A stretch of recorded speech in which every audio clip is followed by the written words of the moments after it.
있는 성읍들에 나가는 곳이 이러하니 규격이 4,500이라. 성읍의 대문들이 이스라엘의 지파들의 이름을 따를 것이니라. 북쪽으로 3개의 문이 있는데 하나는 르우벤 문이요, 하나는 유다의 문이요, 하나는 레위의 문이라. 계속 좀 읽어주세요. 있는데 하나는 요셉의 문이요, 하나는 베냐민의 문이요, 하나는 남편으로 4,500이요 3개의 문이 있는데 하나는 시므온의 문이요, 하나는 이스갈의 문이요, 하나는 스불론의 문이라. 서편으로 4,500이요 그들의 3개의 문이 있는데 하나는 가세 문이요, 하나는 아셀의 문이요, 하나는 납달리의 문이라. 그 사면의 규격이 18,000이며 그 날로부터 그 성읍의 이름이 주께서 거기 계시다가 될 것이라. 아멘.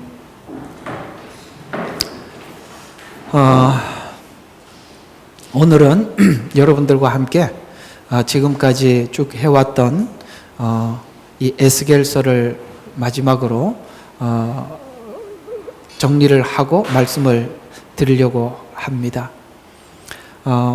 이렇게 에스겔 마지막 장을 여러분들과 함께 준비하면서 이런 생각을 한번 해봤어요. 제가 이 예언서를 코로나가 아마 오면서부터 시작했던 것 같습니다. 다니엘서를 지나갔고 소선지서들을 하나하나 훑어보았고 또 호세아서, 그 다음에 요한계시록, 그리고 우리 이제 다니엘서, 에스겔서, 이렇게 예언서들을 쭉 지나왔었습니다. 왜 이렇게 급하게 예언서를 손을 대기 시작했냐면 예언의 말씀들이 지구 곳곳에서 이루어지는 징조들을 보았기 때문입니다. 사실 이 예언서에 대한 기초적인 지식은 사실 제게는 그렇게 없었습니다. 왜냐하면 제가 처음에 이 복음을 전해 들었을 때 처음에 이 복음을 전해 주었던 분이 예언서에 대한 깊은 이야기는 하지 않았습니다. 그러나 굵은 맥은 짚어준 적이 있었습니다. 그 맥을 짚어준 것 중에서 참 중요한 부분이 바로 이스라엘에 대한 이해들이었고, 그 목사님은 이 이스라엘에 대한 이해를 정확하게 제게 말씀을 해 주셨습니다. 사실 그런 정도의 어떤 기준만 있었지 신학교에서 예언서를 안 배웁니다. 그러다 보니까 사실 저는 오늘 이 에스겔서 48장을 여러분들에게 이 에스겔을 마지막 전달하면서 지난날 여러분들과 함께 이 예언서를 하나하나 들어가면서 전 굉장히 긴장을 했었습니다. 준비하는 것도 굉장히 긴장이 됐었고, 왜냐하면 혹이나 이 예언서가 설명하고자 하는 그 뜻대로 가지 않고 혹 잘못 전하면 어쩌나라는 이 긴장감은 정말 이루 말할 수가 없었습니다. 편하게 여러분들에게 말씀을 전해 드린 것 같지만 참 긴장이 되었고, 참 막힐 때, 이 내용이 뭔지 모르고 막힐 때는 정말 밤잠이 오지 않았을 만큼 저는 참 이렇게 다른 성경은 몰라도 예언서는 그렇습니다. 예언서를 제가 설교를 하면서 느낀 감정은 무엇이었냐면 이런 미로가 없다는 거예요. 참 들어가 보니까 미로 중에 미로였습니다. 왜냐하면 이 예언서라는 것이 하나님 앞에 이 복음에 대한 하나님을 향한 진실하고 절실한 마음이 없으면 이게 열리지 않는 책이라는 걸 보게 되었습니다. 또 하나는 하나님을 믿지 못하면 예언서는 접근을 할 수 없는 책이라는 것도 느꼈습니다. 왜냐하면 우리가 지금 되어가는 지금 현재적인 현실적인 상황들과 성경을 같이 자꾸 이렇게 맞춰서 풀려고 하면 예언서는 계속 막힌다는 걸 느끼게 되었습니다. 무슨 말이냐면 하나님께서 아브라함의 인생을 두고 한번 예언을 한번 생각해 보자고요. 아브라함에게는 하나님께서 찾아오셔서 예언을 하시죠. 뭐라고 예언하십니까? 내가 너로 하여금 모든 민족이 너를 통해서 복을 받게 하리라. 너는 열국의 아버지가 되게 할 것이다. 이렇게 말씀을 하셨는데 아브라함에게는 이 말을 받아들일 만한 그릇이 되질 않았어요. 왜냐하면 자기는 열국의 아버지는 불과하고 자녀 하나도 없는데 무슨 열국의 아버지가 자기 몸으로 날짜를 통해서 하겠습니까? 이건요, 믿음으로 받지 않으면 절대로 이 말씀을 수용할 수가 없었어요. 그렇죠? 예언서가 똑같은 성격을 가지고 있어요. 그래서 예언서 안에 있는 이 말씀을 해석을 하려면, 설교를 하려면 설교하는 설교자가 믿음이 없이는 선포를 할 수가 없어요. 왜냐하면 현실은 그렇게 안 보이는 거거든요. 예를 들어서 한 알리야 이야기도, 그 예언도 그렇습니다. 이걸 하나님의 전지전능하심을 믿지 못하면 알리야를 어떻게 말을 할 수 있겠어요? 그래서 하나님께서 아브라함에게 예언을 하시고 계속 찾아오셔서 하셨던 말이 많지 않았습니다. 단순했어요. 나는 전능한 여호와라. 그렇죠? 나는 전능한 여호와라. 그래서 너는 내 앞에 행하여 완전해라는 말은 네 생각 집어넣지 말고 내가 할 줄로 계속 믿어야 한다. 이런 말씀을 하신 거거든요.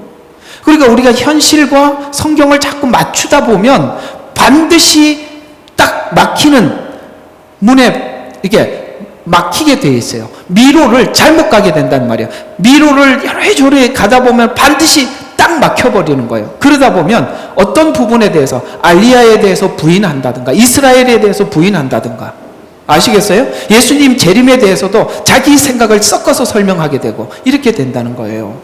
여러분들이 지금까지 많은 예언서를 접하고 예언서를 통해서 하나님의 말씀을 얻기를 위해서 가고, 또 어떤 분들은 그 예언서에 대한 이야기를 가지고 짧은 단편 메시지로 사람들에게 막 알리는데 절대 시원한 답이 될 수가 없습니다. 예언서는 긴 시간 실험해야 하고, 다니엘서와 에스겔서와 그 모든 예언서들이 서로 이렇게 조화를 이루어서 그것이 서로 딱 맞아 떨어질 때 내게 믿음이 되는 것이지, 그 여러분들 자극적인 어떤 주제 한 편을 듣고 딱 절대로 그럴 수 없는 게 예언서라는 걸 저는 알게 되었습니다. 오랫동안 설교하면서 그랬습니다. 또 하나는 이 예언서를 주일 낮 예배, 저녁 예배 계속 예언서를 정말 이 코로나가 생길 때 거의 그렇게 계산을 해보면 5년을 한 거예요. 에스겔서도 내가 이렇게 보니까 지금 정확하게 1년 반을 했더라고요. 오늘 그렇게 마치는 건데, 주일 낮 예배 시간에 이 예언서를 올려놓는 것도 부담스러운 일이고 이걸 설명해 가는 것도 쉽지 않은데, 오늘 이렇게 사실 제 마음은 홀가분하기도 하고 또 기쁘기도 하고, 여러분들과 함께 이걸 주일 낮 예배 시간에 끌고 왔다는 것이 참 감사한데, 아마 이 예언서가 여러분에게 주고자 하는 믿음이 뭔지를 좀 설명을 하고 오늘 이 이야기를 한번 마무리해 보려고 해요. 예언서는 우리에게 어떤 은혜를 주시는가 하면, 하나님께서 시작점과 끝점을 정확히 전체를 보여주는 게 예언서입니다. 하나님의 전지, 그 전지가 어떻게 계획되어 있는지, 하나님이 어떻게 계획을 하였는지, 전지 안에 있는 하나님의 계획을 우리에게 다 보여주는 것이 예언서예요. 그러니까 우리가 신앙생활하면서 방향을 잃지 말으라는 거예요. 이 방향을 정확히 제시해주고 그 방향에 대한 믿음, 확고한 믿음을 주시고자 예언을 하시는 거거든요. 그래서 오늘 재미있지요? 35절을 보시면, 자, 한번 보세요. 그 사면의 규격이 1만 8천이며 그날로 그 성읍의 이름이 주가 거기 계신다. 여기가 목적지라는 거예요. 거기까지 가자는 거예요. 그래서 오늘 주제가 뭐예요? 예수님이, 하나님이 여기 계셔요. 그래서 주님이 계시는, 하나님의 계시는 여기까지 가자는 거거든요. 그리고 여기 계신다고 말씀하시면서 우리에게 이렇게 말씀하고 계셔요. 여기까지 와야 한대요. 그리고 여기까지 왔습니다. 우리 오늘 48장까지 왔잖아요. 우리가 가고자 하는 신앙의 정상, 목적지가 어디입니까? 바로 오늘 여기 주님이 계시는 그 자리까지 가는 것입니다. 왜? 그게 사단은 자꾸 그렇게 얘기하는 거예요. 예언도 중간에 빠져버리게 만드는 거예요. 거기까지 예언을 딱 찍어놓고 계속 예언을 보게 만들어야 되는데, 사단은 그 중간에 야 봐라, 예언은 이렇게 돼 있지만 현실은 그렇지 않잖냐라고 현실이라는 상황을 가지고 또 예언을 비껴가게 만들어 버리는 거예요. 그렇게 풀면 예언은 다 치워버리고 예언 전체가 열리지 않고 어떤 부분은 또 막혀버린다는 것이죠.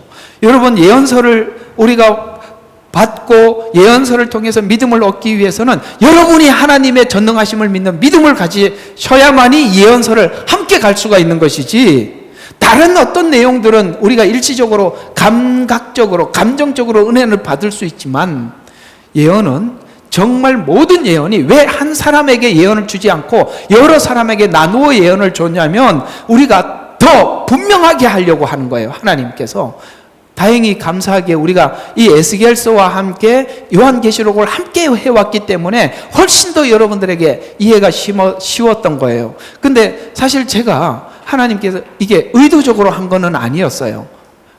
에스겔서와 요한계시록을 같이 가려고 한 건 아닌데, 저도 참 신비로웠어요. 낮에 설명하고 저녁에 또 요한계시록에서 다시 재차 설명해주고, 이렇게 같이 감으로써 훨씬 더 여러분들에게 이해가 쉬웠던 것입니다. 여러분들은 사실 이 예언서를 소화를 하고 나면 여러분의 신앙의 폭이 엄청나게 넓어질 것일 뿐만 아니라 굉장히 깊어지고 분명해질 것입니다. 예언서를 모르기 때문에 방황하는 거예요. 왜? 종착역을 모르잖아요. 차를 탔어요. 어디로 가는지 몰라요. 종착역을 모르면 중간중간에 좋은 역이 있고 화려한 역이 있으면 다 내려버리지 않겠어요? 그렇잖아요? 예, 그런 거예요. 그러면 오늘 여기 예언서를 기록하고 있는 지금 이곳은 어디입니까? 그발강가예요. 그발강가는 어디죠? 바벨론입니다. 근데 이 바벨론이라는 이 장소가 어딘지를 왜 하나님이 여기를 오게 하셨는지 안다면, 앞으로 이 바벨론에서 하나님께서 일으키는 많은 일들에 우리는 매우 적극적으로 참여하고 받아들이게 될 것입니다. 그러나 만약에 목적지를 모르면 바벨론이 이게 전부인가, 예수 믿은 게 이게 예수 믿은 결과야, 이렇게 생각을 하면 이 상황을 얼마나 하나님 앞에 비관하겠어요. 그런데 거기까지 가려고 하니까 바벨론을 지나가야 하더라. 그러면 지나가는 과정이라면 우리가 여기가 목적지가 아니라는 걸 안다면, 여러분들에게 찾아오는 어떤 환난도 지금 매우 적극적으로 참여하지 않겠어요? 맞죠? 근데 우리는 왜 자꾸 현실에 빠지냐면, 목적지를 모르니까. 왜 하나님, 왜 예수 믿고 난데 이렇게 고난이 많아요? 내가 잘 믿어드렸는데 왜 이렇게 하시는 겁니까?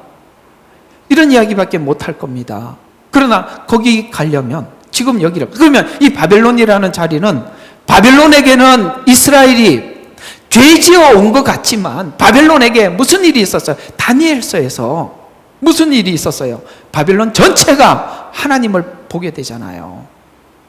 그러니까 이것은 한 이스라엘이라는 한 민족이 죄를 지은 결과가 아니라, 이걸 통해서 바벨론에게는 하나님을 전파하게 되고 이스라엘에게는 연단의 과정이 되고 둘 다 유익했던 것입니다. 맞지요? 하나님은요, 이유 없이 하지 않아요. 그것이 내게 손해가 되질 않아요. 누구도 손해가 되질 않아요. 여러분들을 괴롭히고 있는 어떤 신앙의 성숙을 위해서 괴롭히고 있는 어떤 사람들이 있다 하더라도 그 사람에게는 그 사람 나름대로 하나님의 어떤 유익한 일을 하고 계시는 것을 믿으셔야 합니다. 왜 우리는 좁게 내 생각 속에서 나만 고통받는다고 해서, 이 예언을 알면 에스겔은 지금부터 48장 이후에 어떻게 살 것 같아요? 지금 하나님께서 이 바벨론 사람들 억압하고 오를 때 어떻게 하겠습니까? 자기 속에 죄를 발견하고 하나님 앞에 이 죄를 싸우게 되고, 이거 즐겁게 이걸, 그래서 성경에 보면은 환난이 와도 기뻐하고 즐거워하는 거예요. 왜요? 알잖아요. 목적이 알잖아요. 주님이 거기 계신다. 거기까지 가야 되는 것이죠. 또 하나, 오늘 읽었던 이야기를 보면 도성과 대문들에 대해서 북편, 동편, 남편, 서편에 이렇게 12지파 중에서 세 지파 이래갖고 이렇게 돼 있다 그랬죠. 그 문으로 들어오게 했다는 것이죠. 물론 이건 마지막 때 천년 왕국에 있을 문들을 이야기하는 것이지만, 성경에 보면 요한계시록에 가보니까 12사도의 이름과 12지파의 이름이 있다고 했어요. 기둥처럼. 그러면 여기는 문이라고 말하고 계시록에는 기둥이라고 이야기를 하는 것입니다. 집을 지으려면 문이 있어야 되고 기둥이 있어야 되는데, 여러분 놀랍게도 여기 있는 이 12지파의 모든 것은, 이건 우리가 성막을 보니까 성막이 정착했을 때, 이동 말고 완전히 정착했을 때 동서남북으로 세 지파씩 이렇게 진을 쳤더라라고 출애굽기에 그렇게 말씀하고 있잖아요. 그러면 지금 이게 예수님이 신약 성경에서 이렇게 말씀하고 있어요. 너희가 성경에 영생이 있다고 생각하고 성경을 보거니와 성경은 곧 내게 대해서 한 말이라 라고 말씀하고 있습니다. 그럼 거기서 말하는 성경은 구약이죠. 근데 구약은 뭡니까? 지금 문이라고 이야기하고 있어요. 12지파가 전부 다 문이에요. 근데 12지파, 구약이라는 문을 통해서 들어와 보니까 한 문이 보이죠. 성막에서 배웠죠. 오직 문은 한 군데밖에 없다고. 구약을 통해서 들어와 보니까 누가 보이더라? 예수님이라는 문이 보이더라. 아시겠어요? 그 문을 들어가 보니까 지성소가 보이더라. 지금 똑같은 맥락이지 않습니까? 그러니까 우리가 성경을 주제를 뭘로 보고, 목적을 뭘로 보고, 성경 기록의 목적이 무엇이라고 보고 성경을 보느냐에 따라서 이 문이 예수님을 보는 문이 될 수도 있고 자기를 위한 성경이 될 수도 있는 거죠. 그러나 분명히 오늘 이 문을 통해서 여호와께서 거기 계시다. 주인공이 누구셨어요? 주님이시더라는 것이죠. 어때요? 여러분, 이 예언서를 우리가 다 알고 나면 아브라함의 생애가, 아브라함 자체가 자신이 살아가고 있는 그 어떤 시간들에 대해서 끝을 몰랐겠지만 하나님은 그 끝을 향해서 계속 가줬잖아요. 그렇죠? 그래서 결국 하나님께서 한 이삭을 낳게 하시고, 그 다음에 이삭 다음에 12아들, 야곱의 12아들을 통해서 이스라엘은 그 모든 역사를 태동하기 시작하는 것입니다. 하나님의 그림은 완벽한데 우리는 지금 현실적으로 뭐 하나도 되지 않은 것 같아 보이지만 하나님은 그 그림 전체를 두고 우리에게 믿으라는 거예요. 결국은 우리가 살아가면서 의존할 수밖에 없는 것은 하나님을 향한 믿음 이외에는 아무것도 없는 거잖아요. 그렇죠? 그러면 하나님을 믿기는 믿는데 하나님의 전능하심도 믿지만, 이제 나중에 로마서 들어가 보면 우리의 구원의 전부는 그저 하나님의 전지전능에다 맡기는 것이 아니라 그 전지전능이 어떤 성품을 가진 자가 전지전능하냐가 중요하죠. 사단도 능력이 있어요. 그러나 그놈은 나쁜 놈이잖아요. 그가 가지고 능력이 있으면 뭐합니까? 그 능력은 전부 인간의 영혼을 죽이고 팔고 멸망시키는 데 쓸 겁니다. 그러나 하나님의 그 전지전능한 것은 그 성품이에요. 여호와는 인자하시고 은혜로우시고 자비로우신 하나님, 그 하나님의 성품은 전부 다 율법을 준 것도 하나님의 인자요 그 성품이에요. 그 결국은 우리 모든 구원은 어디에 걸려 있느냐? 하나님의 성품에다 우리 인생을 다 거는 겁니다. 그래서 우리는 하나님에 대한 골고루 아셔야 돼요. 그 전지전능하심이 어디로 가는지, 그 성품이 무엇인지, 이 전체를 알 때 우리는 아무 요동치 않는 거예요. 왜? 그 하나님이 내 아버지니까. 교리가 주는 은혜가 있어요. 교리가 주는 은혜는 하나님의 성품에 대한 이해를 하는 것입니다. 거기에 대해서 우리는 안정감을 느끼죠. 예언이 주는 은혜가 있어요. 목적지를 정확하게 찍어주는 것입니다. 그리고 지금 왜 네가 지금 지나가고 있는 이 바벨론 포로 생활, 이스라엘이 가나안 땅에 들어가기 위해서 지나갈 수밖에 없는 광야 생활이 뭔지 하나님께서 우리에게 정확하게 찍어줌으로 인해서 우리는 정확한 마지막 목적지를 알고 그 성품, 하나님의 성품, 그걸 알면 우리가 지금 바벨론 안에서 이렇게 어려운 시간을 보낸다 할지라도 이 시간이 하나님이 이 시간을 통해서 우리에게 무엇을 하려고 하는지 알 때 자유스러워요? 자유스럽지 않아요? 저는 그게 최고 자유라고 생각합니다. 그렇죠? 다 알고 가는데 뭐가 불안하겠어요? 우리 여기까지 가야 하는 것입니다. 자, 그런 차원에서 오늘 이야기들을 한번 마무리해 보도록 하겠습니다. 자, 오늘 1절과 9절에 보면 이런 이야기가 쭉 있어요. 에스겔 전체를 정리하는 내용으로 이스라엘 민족의 미래 회복에 대한 약속을 완성하는 부분인데요. 오늘 여기 이제 여호와께서 거기 계시다라는 말은 원래 이제 그 이스라엘의 표현을 보면 여호와 스마 이렇게 하는 겁니다. 뭐 여호와 이레, 여호와 라파 뭐 이런 거 있죠. 치료의 하나님 그런 말처럼 거기 계신다라는 말은 스마라는 이야기인데, 스마라는 말이 내가 중국어로 하면 스마 이런 말이 있어요. 그렇게 그래? 이런 이야기거든요. 그런 말처럼 중국어하고 이렇게 접목이 되니까 금방 또 이렇게 외워지더라고. 어쨌든 이게 스마라는 이야기예요. 그래서 라고 불리는 새로운 예루살렘에 관한 내용을 담고 있는데, 성전, 제사장, 레위인, 왕에게 나누어주는 땅의 분배에 대해서 이렇게 쭉 설명을 하거든요. 이 땅의 분배를 마지막으로 설명을 하고 있는데, 이제 우리 마지막 주님이 오시면 상급을 주시고 다 그럴 겁니다. 이제 그쪽에 연결시키려고 하는 것은 아니고, 자, 계속 봐요. 아브라함에게 약속했던 가나안 땅 약속이 완전히 이스라엘에게 분배됨으로써, 아시겠어요? 처음에 하나님께서 이스라엘에게 주시겠다는 약속이 그 땅을 이스라엘에게 다 분배시켜 줌으로써 하나님께서 약속하신 언약이 완벽하게 성취되었음을 의미하는 거예요. 지금 이 알리아 운동을 통해서 우리가 하나님의 은혜를 받고 있는 것은, 하나님께서 이스라엘 백성들이 어찌하든지 간에 하나님은 그 약속을 지킨다는 것에서 우리는 엄청난 위로를 받고 있죠. 그렇죠?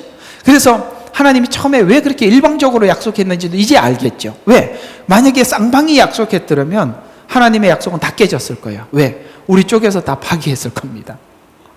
그러나 이 약속을 하나님이 일방적으로 함으로써 일방적으로 그 약속을 지켜가고, 결국은 오늘 에스겔서 끝에 이 땅을 나누어주는 이 나눔으로 인해서 하나님께서 그 약속을 이렇게 완벽하게 이루었음을, 처음에 아브라함에게 했던 약속이 여기에 완벽하게 이루어졌음을, 성취했음을 말해주고 있죠. 이스라엘 백성들이 처음 가나안 땅에 들어가 땅을 분배받고 후 사사시대에 접어들어서 멸망의 길로 갔지만, 에스겔 시대의 땅 분배는 이제 처음에는 땅을 분배를 받았을 때 사사시대로 접어들었잖아요. 자기 소견대로 옳은 대로 살았었어요. 그러나 자기 소견 대로 옳은 대로 산 대로 하나님이 내버려 두시죠? 왜요? 만약에 거기서 자기 소견대로 옳은 대로 막 살 때 하나님께서 막 막고 그렇게 살지 못하도록 막 그 자리에서 뭔가 막 하나님께 어떤 그 행동을 취하면 우리는 겉만 바꿀걸요? 우리 속은 안 바뀌어지죠. 자기 소견대로 옳은 대로 살아서 자기 소견대로 옳은 대로 산 결과가 뭐냐면 하나님의 의견을 무시하는 겁니다. 그게 왕을 세운 자. 그래서 사울을 세웠을 때 하나님이 나를 버린 것이다 라고 이야기를 한 것입니다. 나를 버렸다는 것은 뭘 의미하냐? 하나님이 준 사사를 거부했다는 뜻이에요. 그래서 자기들이 보기에 좋은, 그래서 세워놨더니 그 사람이 누구라? 사울이더라. 보니까 좋았는데 전혀 아니었어요. 인간이 세운 왕은 자기를 위해서 사는 것입니다. 하나님이 다윗을 세우고 두 왕을 딱 비교해서 보여주시면서 자기 소견에 옳은 대로 사는 것, 선악을 우리가 결정하는 것. 오늘 우리 성진이가 같이 차를 타고 오면서 얘는 이렇게 요즘 이렇게 변증학을 공부를 많이 하나 봐요. 그래서 그 변증가들의 이야기를 들으면서 아빠, 변증가들은 항상 딜레마에 빠져요 그러더라고. 그래서 왜? 그랬더니 언제는 히틀러가 총독이 돼서 독일을 다스릴 때는 법이 이러했고, 이해가 가요? 그 총독이 어떤 선과 악의 기준을 가졌느냐에 따라서 세상은 계속 바뀌더라는 거예요. 왜 그럴 수밖에 없냐? 선과 악의 기준을 잡을 수가 없어요. 시대에 따라서 달라지고. 지금 선과 악의 기준이 동성애도 선이다라고 가잖아요. 근데 히틀러 때는 이렇게 하면 다 죽었죠. 근데 지금은 그게 됐죠. 사람이 누구느냐에 따라서 그 사람이 선과 악을 어떻게 결정하느냐에 따라서 계속 바뀌니까 바뀔 수밖에 없어요. 그러나 하나님은 율법을 통해서 선과 악의 기준을 우리에게 뚜렷이 전해줌으로 인해서 우리는 그게 안 바뀌죠. 그래서 계속 바꿔야 하는데 안 바꾸고 있는 우리가 악의 세력이 되어버리는 거예요. 이해가 가죠? 선과 악은 인간이 정하면 기준이 없어지는 거예요. 시대의 기준, 문화에 따라서 계속 바뀌어지듯이 말이죠. 그래서 사사시대 자기 소견대로 옳은 대로 살았어요. 그래서 결국에는 사람이 그걸 선과 악을 정하자 멸망의 길로 갔지만 하나님께서 그 속을 바꾸기 위해서 바벨론의 포로 생활을 통해서 연단을 받는데, 연단을 받을 때도 그들이 지금 하나님 앞에 불의한 대우를 받는다라고 생각하지 않도록 하기 위해서 하나님이 에스겔을 통해서 최종 목적지를 말해줌으로써 이 시간이 억울한 시간이 아니라 우리가 변화되어야 될 어떤 부분들을 하나님께서 연단시키는 과정이구나라고 이해시켜서 그들이 다시 땅으로 돌아갔을 때 하나님 앞에 회복기를, 일시적인 회복기를 가졌지만 근본적으로 해결되지 못한 이유는 보지 못해서 그래요. 누구를 보지 못해서? 온 예수님을 보지 못해서 그런 거죠.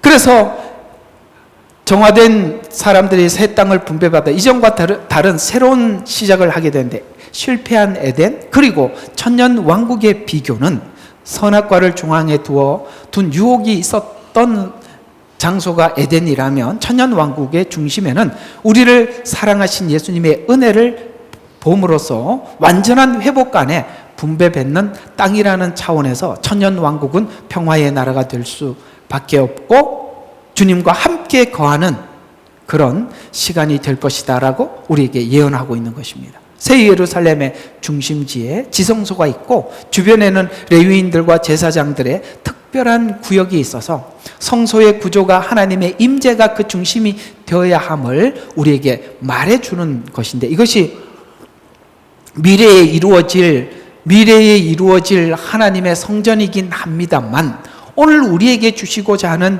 메시지와 은혜는 이런 것들이 있는 것입니다. 이 내용은 이스라엘의 백성들이 광야에서 성막을 중심으로 생활했던 것과 같습니다. 그래서 여호와 스마, 곧 여호와께서 거기 계신다라는 하나님의 임재를 아는 생활임을 우리에게 말해줘요. 거기 계신다. 주님이 거기 계신다. 그러니까 우리가 죄에서 떠날 때가 언제입니까? 하나님의 높으심, 하나님의 영광, 하나님의 은혜가 내 가슴 속에 있고, 그 가슴 속에 있는 사람들이 그 다음에 죄와 선과 죄의 그게 설교를 하면은 여러분들이 설교자의 머릿속에 들어와야 그게 막 되는 거니까 그걸 참 집어넣기가 쉽지 않지만, 참 봐요. 어때 우리게 죄를 지을 수밖에 없는 상황이 딱 왔을 때 하나님의 영광, 하나님의 은혜를 아는 사람들이 하나님이 내 앞에 나와 함께 하고 있다라는 생각이 들 때 죄를 거부하게 되더라는 거예요. 자발적으로. 여러분 그런 거 이해가 가시죠? 야, 그러니까 주님이 보고 계신다. 주님 앞에서 내가 어떻게 그렇게 살까? 로마서에서는 그걸 뭐라고요? 너희가 은혜를 받기 위해서 죄에 거하겠느냐? 결코 그럴 수 없네. 그 말이거든요. 그러니까 주님을 의식하지 않으면 우리가 외형적으로 아무리 겉을 치장을 하고 겉을 씻고 이래 아무 소용이 없는 거예요. 그렇죠? 저는 이런 걸 참 많이 봐요. 성도들이 근본적으로 은혜가 사람을 바꿔놓지 않으면요, 반드시 원점으로 돌아갑니다. 여러분 그 속지 말아요. 그래서 사람들이 감정적으로 그때 한순간 우는 걸로 속지 마세요. 그건 그냥 그 순간 오는 감정이지, 진짜 변하려면 주님이 내 속에 들어와 계셔야 돼요. 찬송가에서도 그러죠. 주 예수 내 마음에 들어와 계신 후에 변화야 새 사람 되는 거지, 아니 주님이 내 마음속에 들어오지도 않고 겉만 바꿔놨는데 그 바꾼 사람들은 일시적으로 보면 굉장히 열심인데 여러분 시간이 지나면 반드시 드러나게 되어 있습니다. 그건 다 거짓 변화들이. 속지 마세요. 여러분 자신도 믿어서는 안 돼요. 아셨어요? 주님이 거기 계셔요. 우리 안에 계셔야 돼요.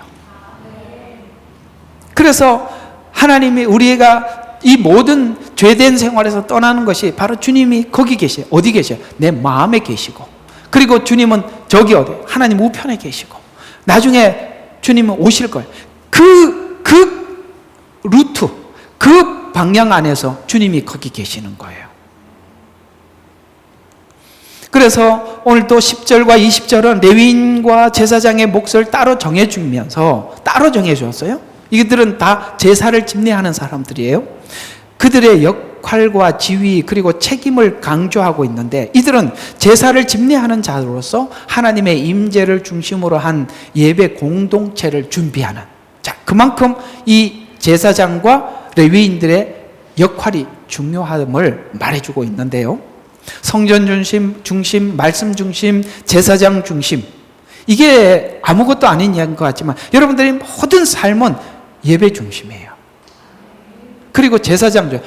그래도 뭐라 그래도 목사가 이렇게 하라 그러면 다 거기에 같이 동조하는 거예요. 이게 제사장 중심. 그가 죄된 요구를 하지 않는 한.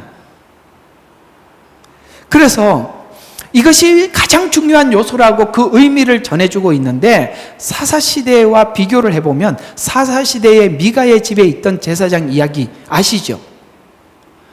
그런데 여러분, 원래 레위인들은 한 지파의 제사장이 되라고 지파로 내려보낸 거잖아요.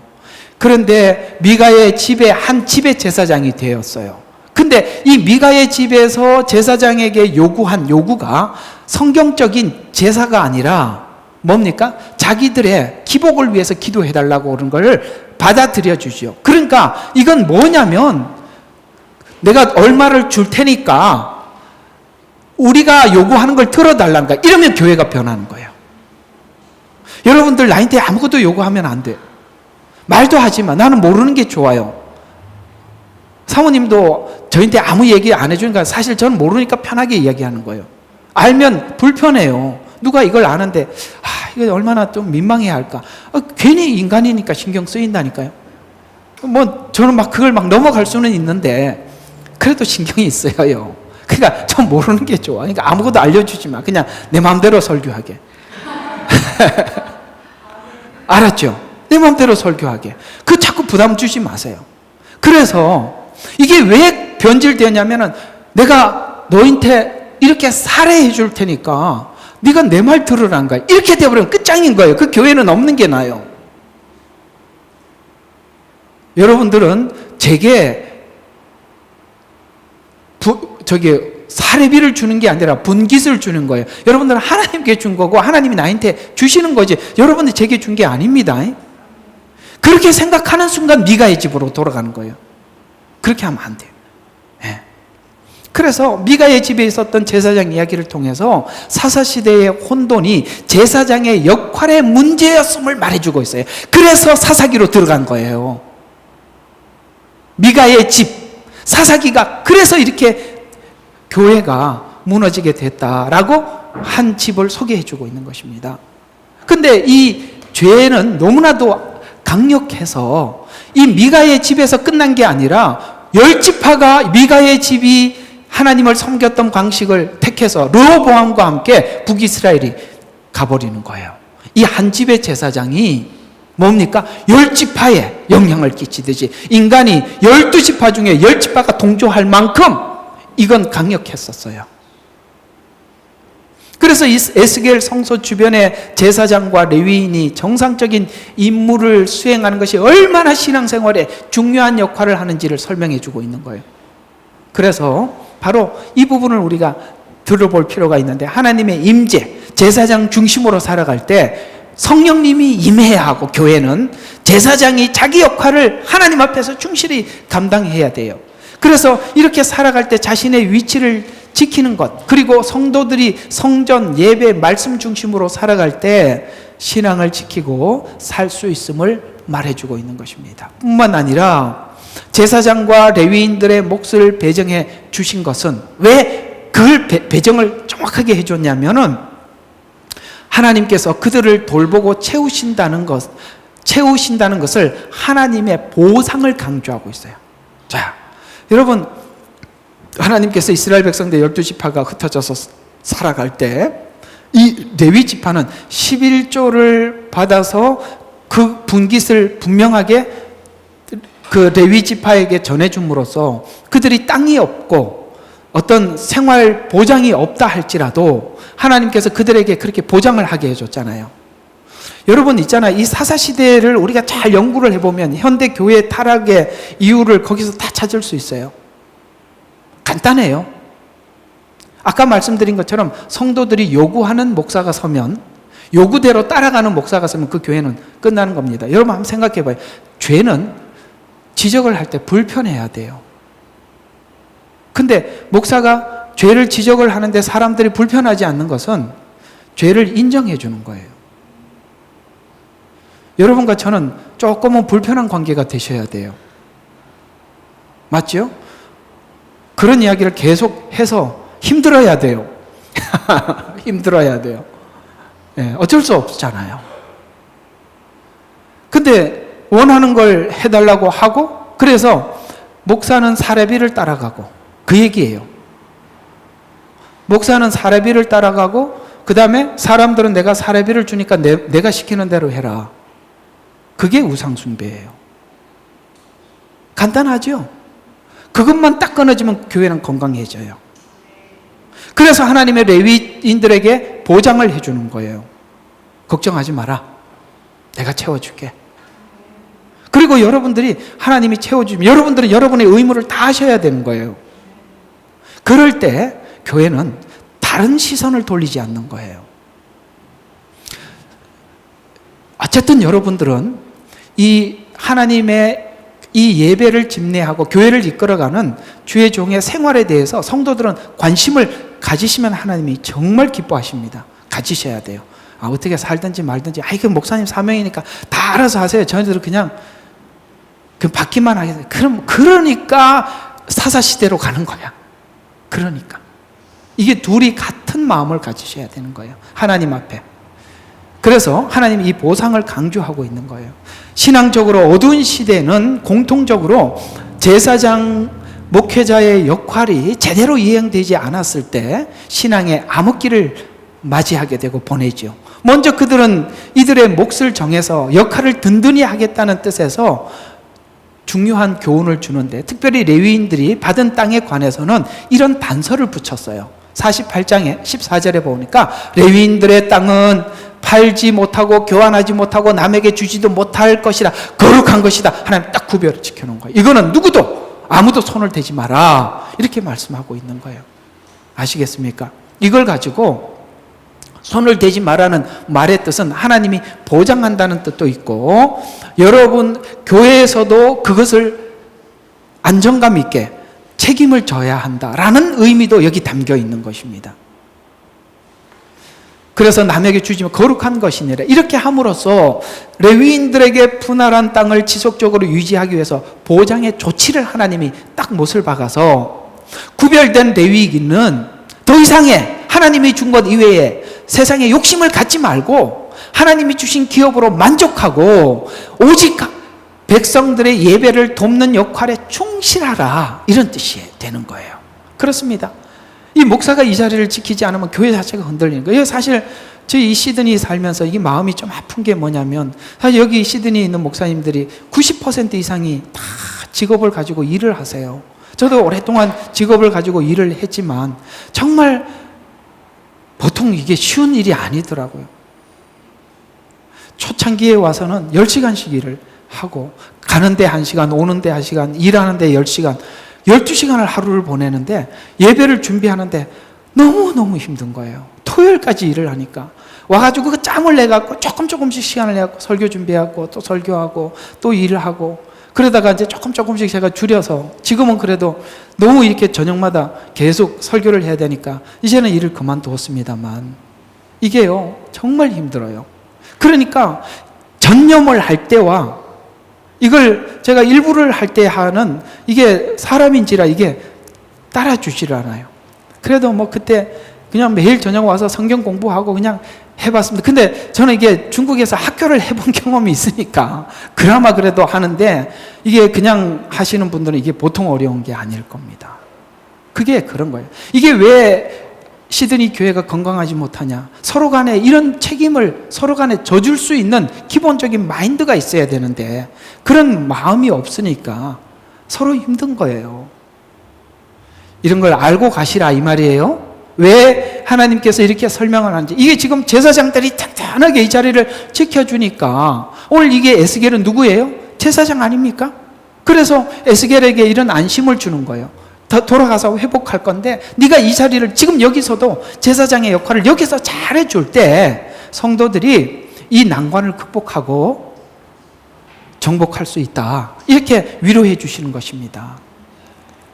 목양에 욕심이 들어가면 많은 문제가 생기게 됩니다. 목양자는 하나님이 주신 기업으로 감사하고 목양하는 일에 전부 해야 되는 거예요. 하나님이 주신 기업에 감사해야 돼요. 예를 들어서 10명을 맡겨줘도 만족하고 1000명을 줘도 감사하고 이렇게 해야지, 여기서부터 욕심이 들면 사람 숫자 세야지, 재정 쳐다봐야지, 이렇게 하면 자꾸 그걸 위해서 사역을 하게 되더라는 거예요. 그래서 하나님께서 이 목양을 여기서 시작을 할 때 그러시더라고요. 숫자 세지 마라. 숫자가 둘이더라고요. 사람 수, 그 다음에 재정, 이 두 가지로. 그래서 저는 교회 재정이 그냥 보고 받을 때 대략 알고, 앱이 있어요. 뭐예요? 우리가 무슨 은행 쓰지? ANG, 맞아. 이 갑자기 그것도 생각해요. 그래, 이렇게 보고, 지금 재정 상태가 이렇구나. 지금 나갈 돈이 이렇게 있구나. 그런 정도만 지금 파악하고 있을 뿐이지. 그 다음에 숫자도 잘 몰라요. 우리 맨날 우리 교인이 몇 명인가 쉬었다 잊어버렸다 쉬었다. 감사한 일이죠. 쉬었다 잊어버려야지. 몇 명이다. 이러면 얼마나 힘들겠어요. 됐죠? 우리가 그렇게 가져야 되는 거예요. 왜 하나님이 그렇게 하냐? 걱정 마자. 사람이 많든 적든 내가 준 기업에 만족하고 보장을 한다.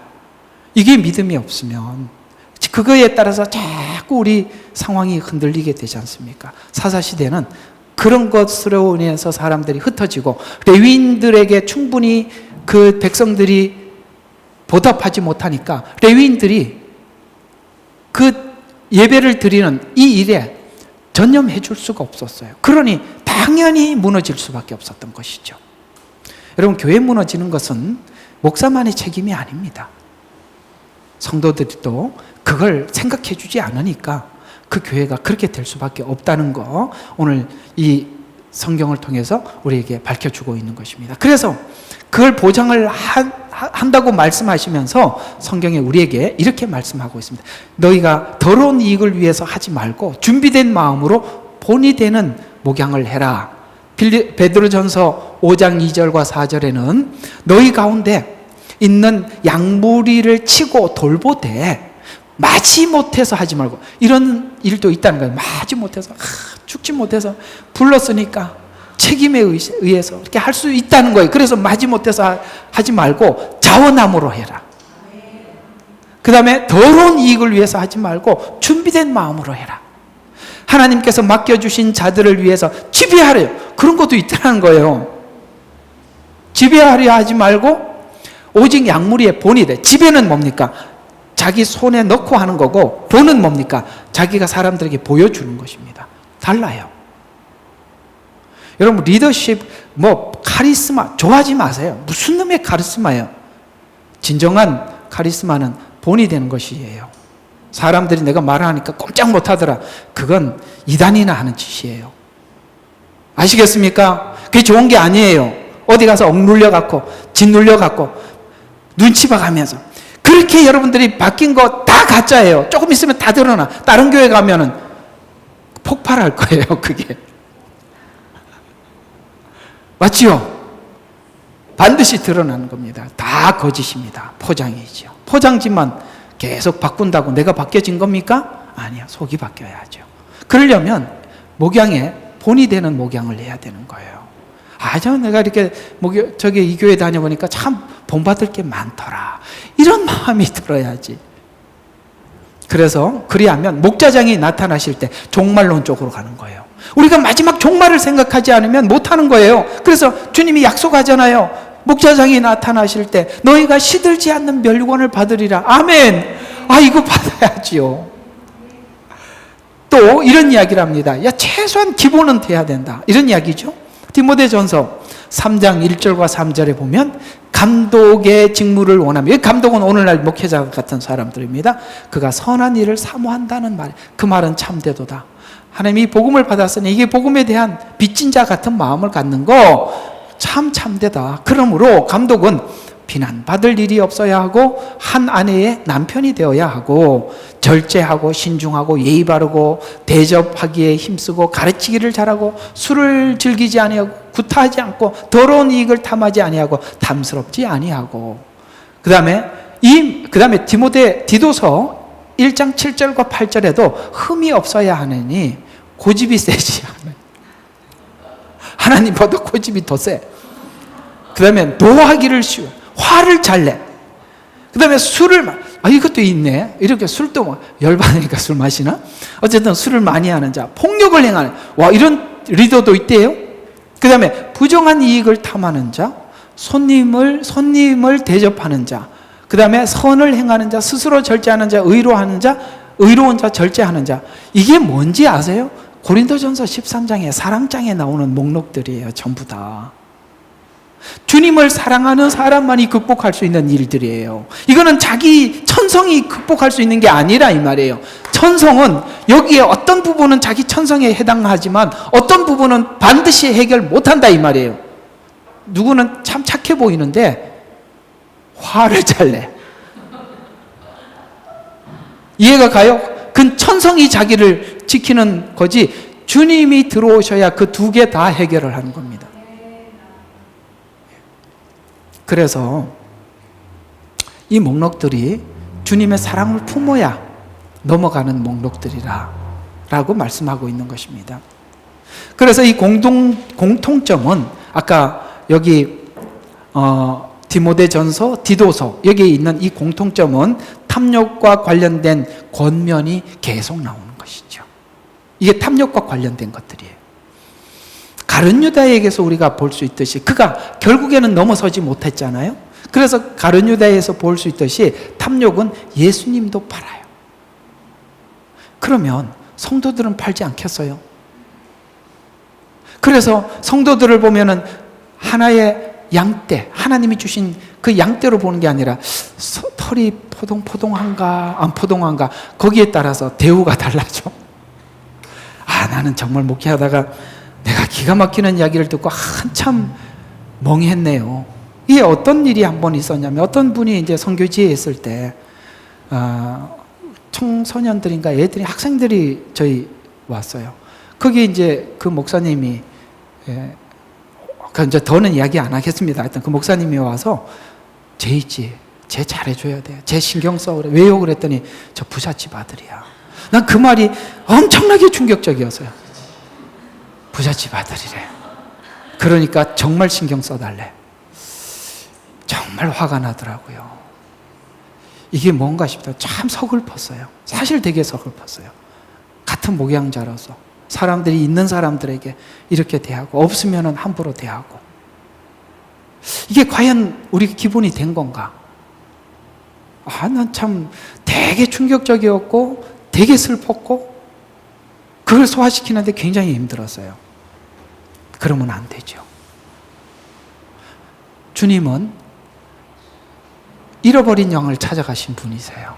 이게 뭐냐면 그 리더십이 그렇게 리더하는 게 섬기는 리더예요. 뒤에서 처진 양들을 돌봐주는 거예요.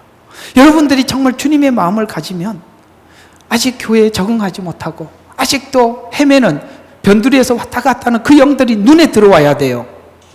그 양들을 손을 잡고 이끌어줄 줄 알아야 돼요. 누가 나한테 잘해주는 사람은 잘해줄 줄, 그 세상 사람들도 하는 방식이지요. 그 연약한 자들을 향해서 관심을 가지고 신경이 쓰여지고 그 양무리 안에 잘 들어왔나 이걸 관찰하고 마음에 두고 기도하고 목양을 하다 보면 본인도 힘드니까 자기를 알아주는 사람에게 마음이 쏟아지는 건 인간이라 어쩔 수 없는 거 제가 이해해요. 그러나 우리가 한 차원 더 올라가서 제가 여러분들에게 드리고자 프로가 되시고 전문가가 되세요. 프로와 전문가는 자기 주변에 자기 이익과 관련해서 내가 마음이 움직이는 게 아닙니다. 누구든지 받아들이는 겁니다. 의사가 암 3기는 오지 마. 나는 골치 아파. 1기만 와. 이렇게 어떻게 하냐 이 말이야. 3기도 받아서 해야 되고 1기도 받아서 해야 되고 임종 직전에 사람에게 두고 손을 대야 하는 것이 전문가 아닌가요? 우리는 다 할 수 있어야 돼요. 아셨죠? 주님이 그러셨다고요. 팔 줄 알면서도 가룟 유다를 받아 끝까지 챙겨본 거예요. 그리고 끝까지 기회를 줬던 거예요. 알면서. 예수님이 왜 몰랐겠어요? 우리는 선택의 자유가 없다고요. 하셔야 되는 거예요. 끌어안고 죽든 살든 구불러야 하는 겁니다.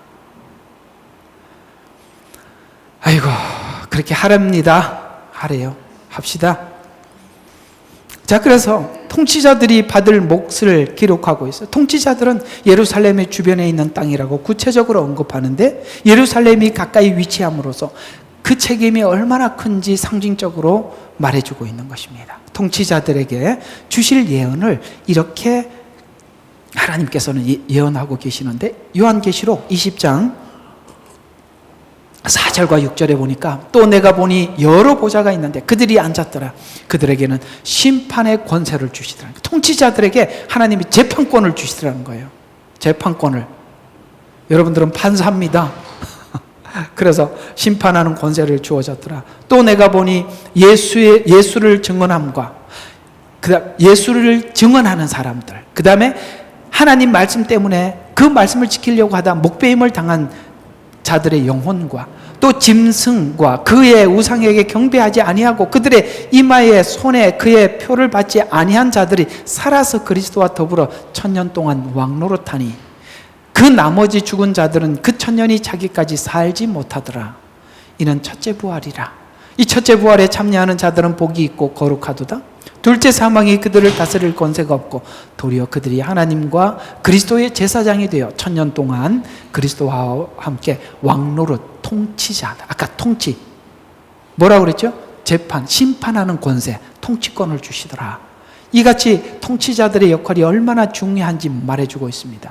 왕노릇하는 자들은 에스겔서 37장 24절과 25절에 보니까 내 종 다윗이 그들의 왕이 되리니, 내 종 다윗이 그들의 왕이 된다는 것은 다윗의 후손으로 오실 메시아가 왕이 된다는 뜻입니다. 그들 모두에게 한 목자가 있으리라. 아멘. 무슨 말입니까? 예수님의 말씀에 순종해서 목배임을 당했어요.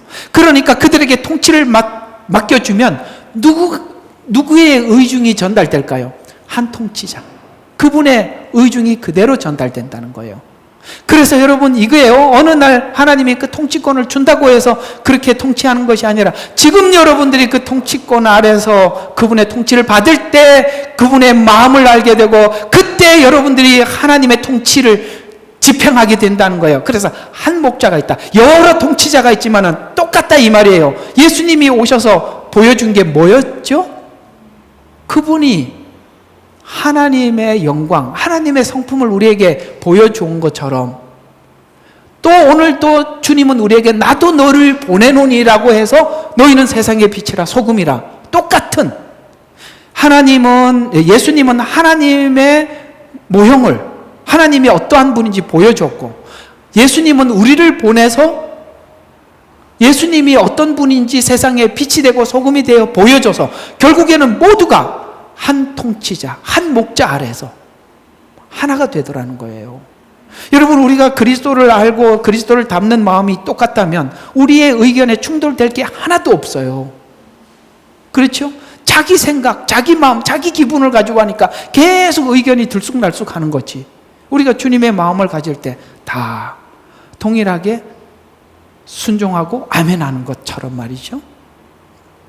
그래서 그들이 내 규례를 따르고 내 법도를 지켜 행하며 그들이 내게 준 땅, 곧 내 종 야곱에게 준 땅에 거주하되 그들과 그들의 자손이 영원히 거기에 거주하고, 실제 거주하고, 내 종 다윗이 영원히 그들의 왕이 되리라.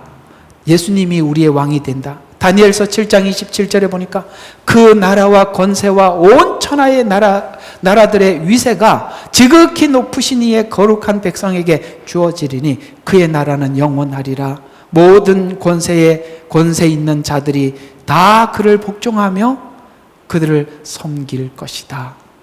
마지막 에스겔에게 마지막 천년 왕국으로 마침의 의미가 많이 있습니다.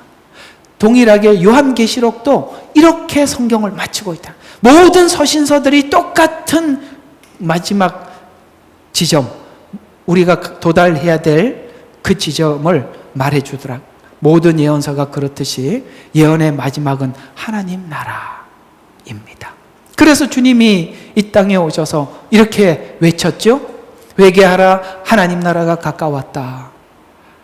예수님의 오심은 하나님 나라의 완성의 시작이요, 재림은 완성입니다.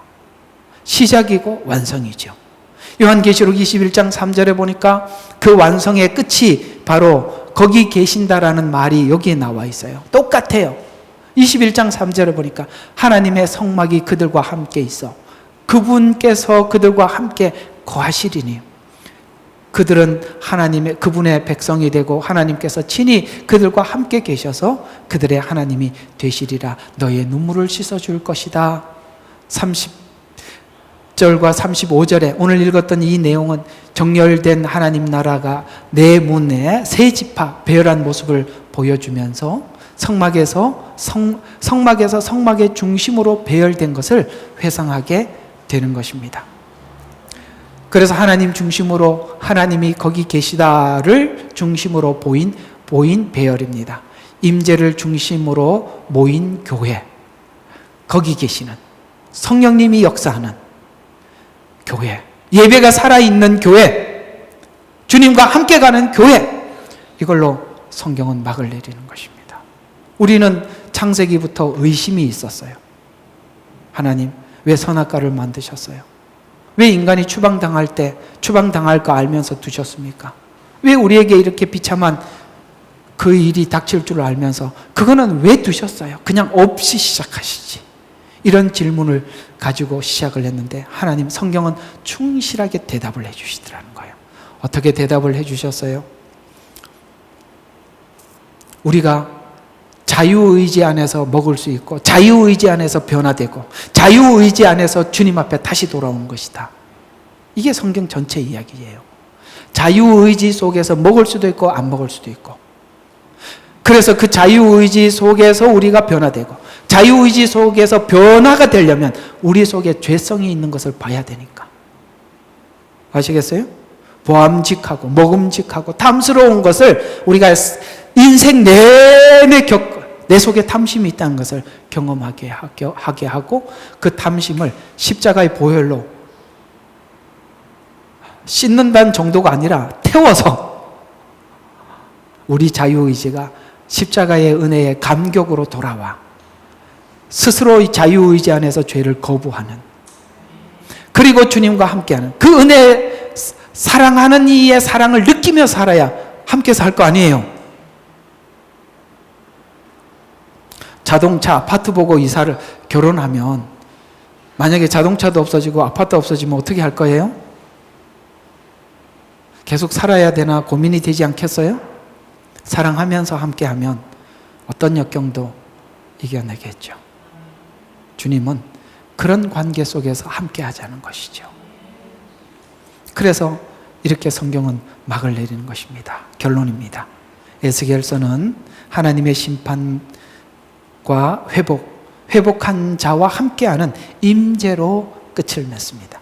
심판에서 비전을 보고, 지금 이 심판을 받고 있는 이 상태에서 미래의 비전을 보고 훗날 볼 거룩함을 바라보면서 포로 중에서도 비전을 놓지 않고 갈 수 있게 예언서는 우리에게 은혜를 베풀어 주는 메시지입니다. 가장 두드러지게 나타나는 비전은 여호와 스마라고 불려지는 하나님의 임재의 영원성입니다. 하나님이 임재한 나라의 공정한 분배, 정의로운 통치, 하나님의 보좌를 중심으로 한 배열을 통해서 신자의 신앙의 중심에 무엇을 가장 우선시 두고 살아야 하는지를 말해주면서 훗날 이 통치를 믿는다면 현실의 절망에 절망하지 않을 것입니다. 성도는 약속 가운데 믿음을 가진 자들이, 그렇죠? 우리는 약속의 믿음을 가진 자들입니다. 원수 갚는 일, 억울한 일을 겪지만 하나님의 공의로운 통치, 그날을 기대하면서 그 모든 걸 하나님 앞에 마지막 하나님께서 다 심판할 자를 심판하시고 위로할 자를 위로하시고 상급을 주실 자를 주실 줄로 믿는 그 기대를 가지고 살아가는 것입니다. 에스겔서인 예언서를 주신 과거, 그리고 현실, 그리고 믿음으로 기대되는 미래가 과거를, 현실을 바라잡아 준다는 것이 바로 예언서가 주는 은혜입니다. 아시겠어요? 과거가 뭐였는지, 현실이 뭔지, 왜 이 과정을 지나가야 하는지를 하나님께서 예언서가 그걸 얘기해 주는 거예요. 예언서 얼마나 귀합니까? 그것이 바로 예언서가 주는 은혜입니다. 오늘 여러분들에게 이 에스겔서를 마치면서 여러분과 제가 함께 가야 할 목적지가 이 지점입니다 라는 지점을 꼭 찍어서 예언서, 이 에스겔서 말씀을 다 마치려고 합니다. 저도 사실 되게 홀가분해요. 저는 앞으로는 이제 주일 낮 예배, 저녁 예배 다 예언서를 했는데 앞으로 예언서를 이제 한번 줄이겠습니다. 그래서 지금 오후에 하는 요한계시록을 다 마치면 스가랴서 들어갈 거예요. 다음 주부터는 로마서 주일 낮 예배는 올려놓겠습니다. 그래서 예언서는 한 번으로 이렇게 정리를 하도록 할게요. 마지막에 제가 스가랴서를 선택한 이유가 있습니다. 요즘 이런 게 있더라고요. 요만해요. 사탕만한데 거기다 물을 부으니까 행주가 되더라고요. 와, 놀랐어요. 이게 그렇게 커질 줄 몰랐어요. 스가랴서가 그거예요. 스가랴서가 요만한 압축된 예언입니다. 너무 많은 상징이 나오고 너무 많은 환상이 나와요. 왜 그렇게 환상이 확 달라지냐면 그 짧은 환상 속에 엄청나게 많은 이야기를 하기 때문에 그래요. 스가랴서는 짧지만 분량이 너무 방대해요. 그래서 스가랴서는 함부로 설교할 수 있는 부분이 아니에요. 스가랴서를 예언에 대한 이해 없이 스가랴서 들어가면 무조건 엉뚱한 데로 갈 수밖에 없는 게, 그래서 이제 우리가 이런 이야기가 되는 거예요. 스가랴서도 할 수 있는 수준이 됐다, 이런 이야기가 되는 거예요. 여러분, 이 스가랴서가 엄청 어려운 거예요. 네, 이제 요한계시록 마치면 저녁 예배 때 스가랴서 하기로 하고 주일 낮 예배는 우리 로마서를 하면서 다시 하나님 주시는 이 복음 앞에 좀 더 깊은 이해를 하도록 애를 써보도록 하겠습니다. 자, 기도하고 마치도록 하겠습니다. 있는 성읍들에 나가는 곳이 이러하니 규격이 4,500이라 성읍의 대문들이 이스라엘의 지파들의 이름을 따를 것이니라. 북쪽으로 3개의 문이 있는데 하나는 르우벤 문이요, 하나는 유다의 문이요, 하나는 레위의 문이라. 계속 좀 읽어주세요. 있는데 하나는 요셉의 문이요, 하나는 베냐민의 문이요, 하나는 남편으로 4,500이요 3개의 문이 있는데 하나는 시므온의 문이요, 하나는 이스갈의 문이요, 하나는 스불론의 문이라. 서편으로 4,500이요 그들의 3개의 문이 있는데 하나는 가세 문이요, 하나는 아셀의 문이요, 하나는 납달리의 문이라. 그 사면의 규격이 18,000이며 그 날로부터 그 성읍의 이름이 주께서 거기 계시다가 될 것이라. 아멘.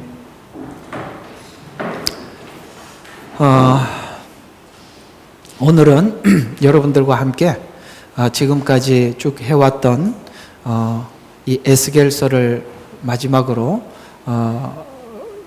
정리를 하고 말씀을 드리려고 합니다. 이렇게 에스겔 마지막 장을 여러분들과 함께 준비하면서 이런 생각을 한번 해봤어요. 제가 이 예언서를 코로나가 아마 오면서부터 시작했던 것 같습니다. 다니엘서를 지나갔고 소선지서들을 하나하나 훑어보았고 또 호세아서, 그 다음에 요한계시록, 그리고 우리 이제 다니엘서, 에스겔서, 이렇게 예언서들을 쭉 지나왔었습니다. 왜 이렇게 급하게 예언서를 손을 대기 시작했냐면 예언의 말씀들이 지구 곳곳에서 이루어지는 징조들을 보았기 때문입니다. 사실 이 예언서에 대한 기초적인 지식은 사실 제게는 그렇게 없었습니다. 왜냐하면 제가 처음에 이 복음을 전해 들었을 때 처음에 이 복음을 전해 주었던 분이 예언서에 대한 깊은 이야기는 하지 않았습니다. 그러나 굵은 맥은 짚어준 적이 있었습니다.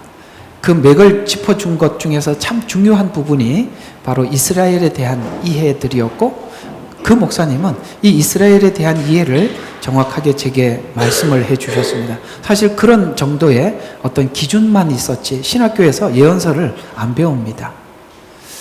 그러다 보니까 사실 저는 오늘 이 에스겔서 48장을 여러분들에게 이 에스겔을 마지막 전달하면서 지난날 여러분들과 함께 이 예언서를 하나하나 들어가면서 전 굉장히 긴장을 했었습니다. 준비하는 것도 굉장히 긴장이 됐었고, 왜냐하면 혹이나 이 예언서가 설명하고자 하는 그 뜻대로 가지 않고 혹 잘못 전하면 어쩌나라는 이 긴장감은 정말 이루 말할 수가 없었습니다. 편하게 여러분들에게 말씀을 전해 드린 것 같지만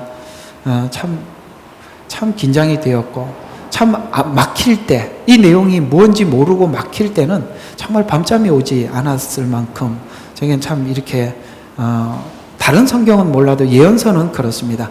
예언서를 제가 설교를 하면서 느낀 감정은 무엇이었냐면 이런 미로가 없다는 거예요. 참 들어가 보니까 미로 중에 미로였습니다. 왜냐하면 이 예언서라는 것이 하나님 앞에 이 복음에 대한 하나님을 향한 진실하고 절실한 마음이 없으면 이게 열리지 않는 책이라는 걸 보게 되었습니다. 또 하나는 하나님을 믿지 못하면 예언서는 접근을 할 수 없는 책이라는 것도 느꼈습니다. 왜냐하면 우리가 지금 되어가는 지금 현재적인 현실적인 상황들과 성경을 같이 자꾸 이렇게 맞춰서 풀려고 하면 예언서는 계속 막힌다는 걸 느끼게 되었습니다. 무슨 말이냐면 하나님께서 아브라함의 인생을 두고 한번 예언을 한번 생각해 보자고요. 아브라함에게는 하나님께서 찾아오셔서 예언을 하시죠. 뭐라고 예언하십니까? 내가 너로 하여금 모든 민족이 너를 통해서 복을 받게 하리라. 너는 열국의 아버지가 되게 할 것이다. 이렇게 말씀을 하셨는데 아브라함에게는 이 말을 받아들일 만한 그릇이 되질 않았어요. 왜냐하면 자기는 열국의 아버지는 불과하고 자녀 하나도 없는데 무슨 열국의 아버지가 자기 몸으로 날짜를 통해서 하겠습니까?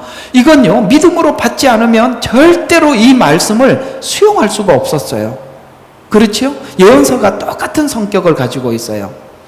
그래서 예언서 안에 있는 이 말씀을 해석을 하려면, 설교를 하려면 설교하는 설교자가 믿음이 없이는 선포를 할 수가 없어요. 왜냐하면 현실은 그렇게 안 보이는 거거든요. 예를 들어서 한 알리야 이야기도, 그 예언도 그렇습니다. 이걸 하나님의 전능하심을 믿지 못하면 알리야를 어떻게 말을 할 수 있겠어요? 그래서 하나님께서 아브라함에게 예언을 하시고 계속 찾아오셔서 하셨던 말이 많지 않았습니다. 단순했어요. 나는 전능한 여호와라. 그렇죠? 나는 전능한 여호와라. 그래서 너는 내 앞에 행하여 완전해라는 말은 네 생각 집어넣지 말고 내가 할 줄로 계속 믿어야 한다. 이런 말씀을 하신 거거든요. 그러니까 우리가 현실과 성경을 자꾸 맞추다 보면 반드시 딱 막히는 문에 이게 막히게 되어 있어요. 미로를 잘못 가게 된단 말이에요. 미로를 여러저러 가다 보면 반드시 딱 막혀버리는 거예요. 그러다 보면 어떤 부분에 대해서 알리야에 대해서 부인한다든가 이스라엘에 대해서 부인한다든가, 아시겠어요? 예수님 재림에 대해서도 자기 생각을 섞어서 설명하게 되고 이렇게 된다는 거예요. 여러분들이 지금까지 많은 예언서를 접하고 예언서를 통해서 하나님의 말씀을 얻기를 위해서 가고, 또 어떤 분들은 그 예언서에 대한 이야기를 가지고 짧은 단편 메시지로 사람들에게 막 알리는데 절대 시원한 답이 될 수가 없습니다. 예언서는 긴 시간 실험해야 하고, 다니엘서와 에스겔서와 그 모든 예언서들이 서로 이렇게 조화를 이루어서 그것이 서로 딱 맞아 떨어질 때 내게 믿음이 되는 것이지, 그 여러분들 자극적인 어떤 주제 한 편을 듣고 딱 절대로 그럴 수 없는 게 예언서라는 걸 저는 알게 되었습니다. 오랫동안 설교하면서 그랬습니다. 또 하나는 이 예언서를 주일 낮 예배, 저녁 예배 계속 예언서를 정말 이 코로나가 생길 때 거의 그렇게 계산을 해보면 5년을 한 거예요. 에스겔서도 내가 이렇게 보니까 지금 정확하게 1년 반을 했더라고요. 오늘 그렇게 마치는 건데, 주일 낮 예배 시간에 이 예언서를 올려놓는 것도 부담스러운 일이고 이걸 설명해 가는 것도 쉽지 않은데, 오늘 이렇게 사실 제 마음은 홀가분하기도 하고 또 기쁘기도 하고, 여러분들과 함께 이걸 주일 낮 예배 시간에 끌고 왔다는 것이 참 감사한데, 아마 이 예언서가 여러분에게 주고자 하는 믿음이 뭔지를 좀 설명을 하고 오늘 이 이야기를 한번 마무리해 보려고 해요. 예언서는 우리에게 어떤 은혜를 주시는가 하면 하나님께서 시작점과 끝점을 정확히 전체를 보여주는 게 예언서입니다. 하나님의 전지, 그 전지가 어떻게 계획되어 있는지, 하나님이 어떻게 계획을 하였는지 전지 안에 있는 하나님의 계획을 우리에게 다 보여주는 것이 예언서예요. 그러니까 우리가 신앙생활하면서 방향을 잃지 말으라는 거예요. 이 방향을 정확히 제시해주고 그 방향에 대한 믿음, 확고한 믿음을 주시고자 예언을 하시는 거거든요. 그래서 오늘 재미있지요. 35절을 보시면, 자 한번 보세요. 그 사면의 규격이 1만 8천이며 그날로 그 성읍의 이름이 주가 거기 계신다. 거기, 여기가 목적지라는 거예요. 거기까지 가자는 거예요. 그래서 오늘 주제가 뭐예요? 예수님이, 하나님이 여기 계셔요. 그래서 주님이 계시는, 하나님이 계시는 여기까지 가자는 거거든요. 그래서 그리고 여기 계신다고 말씀하시면서 우리에게 이렇게 말씀하고 계셔요. 여기까지 와야 한대요. 그리고 여기까지 왔습니다. 우리 오늘 48장까지 왔잖아요. 우리가 가고자 하는 신앙의 정상, 목적지가 어디입니까? 바로 오늘 여기 주님이 계시는 그 자리까지 가는 것입니다. 왜? 그게 사단은 자꾸 그렇게 얘기하는 거예요. 예언도 중간에 빠져버리게 만드는 거예요. 거기까지 예언을 딱 찍어놓고 계속 예언을 보게 만들어야 되는데, 사단은 그 중간에 야 봐라, 예언은 이렇게 돼 있지만 현실은 그렇지 않잖냐라고 현실이라는 상황을 가지고 또 예언을 비껴가게 만들어 버리는 거예요. 그렇게 풀면 예언은 다 치워버리고 예언 전체가 열리지 않고 어떤 부분은 또 막혀버린다는 것이죠. 여러분, 예언서를 우리가 받고 예언서를 통해서 믿음을 얻기 위해서는 여러분이 하나님의 전능하심을 믿는 믿음을 가지셔야만이 예언서를 함께 갈 수가 있는 것이지, 다른 어떤 내용들은 우리가 일시적으로 감각적으로 감정적으로 은혜를 받을 수 있지만, 예언은 정말 모든 예언이 왜 한 사람에게 예언을 주지 않고 여러 사람에게 나누어 예언을 줬냐면 우리가 더 분명하게 하려고 하는 거예요. 하나님께서. 다행히 감사하게 우리가 이 에스겔서와 함께 요한계시록을 함께 해왔기 때문에 훨씬 더 여러분들에게 이해가 쉬웠던 거예요. 근데 사실 제가 하나님께서 이게 의도적으로 한 거는 아니었어요. 에스겔서와 요한계시록을 같이 가려고 한 건 아닌데 저도 참 신비로웠어요. 낮에 설명하고 저녁에 또 요한계시록에서 다시 재차 설명해주고 이렇게 같이 감으로써 훨씬 더 여러분들에게 이해가 쉬웠던 것입니다. 여러분들은 사실 이 예언서를 소화를 하고 나면 여러분의 신앙의 폭이 엄청나게 넓어질 것일 뿐만 아니라 굉장히 깊어지고 분명해질 것입니다. 예언서를 모르기 때문에 방황하는 거예요. 왜?